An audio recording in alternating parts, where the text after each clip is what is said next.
Hi everybody. I recently started writing a new short story, the Hugoverse short story. The first installment is going to be published today, and I wanted to tell you something because I thought and I've decided that I'm a bit of tired with history.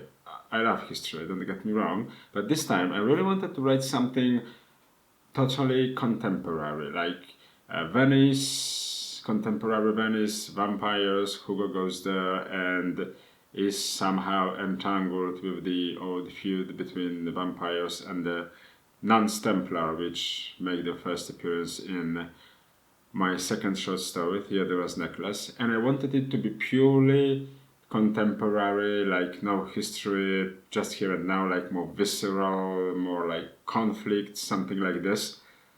And I start writing it.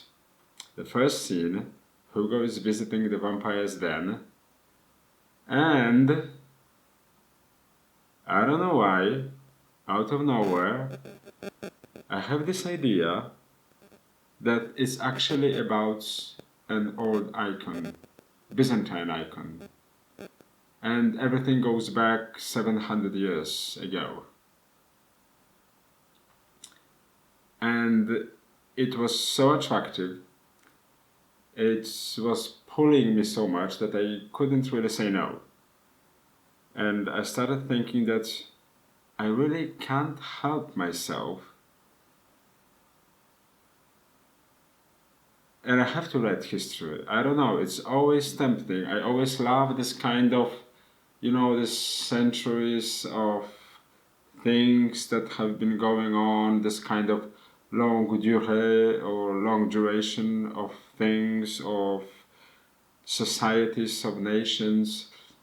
And there's nothing that stirs my imagination more than this vision of 1,000 years. These eons, these like long eras, a lot of things that have been then, and how the past impacts the future, how the past influences our identity, how the past is actually still existing in the present.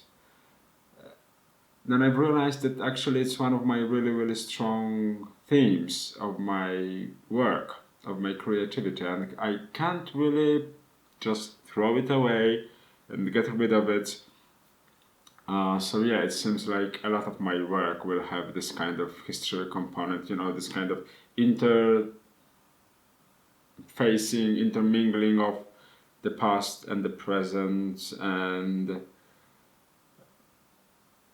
old things, ancient things. I have to tell you that the more ancient a thing is, the older a thing is, the older the older the artifact, the older an event, a memory, the more attractive it is for me. So the Byzantine Empire, the Middle Ages, the Renaissance, they all have a lot of interesting, attractive, and really pulling things for me. So I'm afraid I really can't get rid of it. So I guess you can expect from me a lot of writing about history, a lot of deep dives about historical events, historical figures. Oh, historical figures, they are another topic that really, really fascinates me. I love learning from people from the bygone eras. It's really exciting. There are so many exciting, interesting,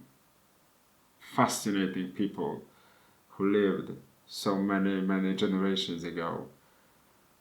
I love this. I love this kind of, I love this kind of generational transmission, ancestry, the ancestors, actually all the things about actually our ancestors still living with us, having contact with us, being alive through us in our, I don't know, genetic makeup, the cultural transmission, everything, all this transmission. I have to tell you too, I really find this exciting and interesting. So yeah, with this thing that I've been actually, history actually imposed itself upon me. I realized how an important thing and how an important force it is and always has been in my life. Anyway, the first installment of my Venice short story about Hugo drops tonight, and I hope you're gonna love it. This is going to be weekly installments in the next, I don't know, 2 months probably. It's very mysterious, it's very Venetian, it's a lot of, Venice little alleys, miss this kind of secret, this Venetian moodiness. I hope you love it. And to the next video.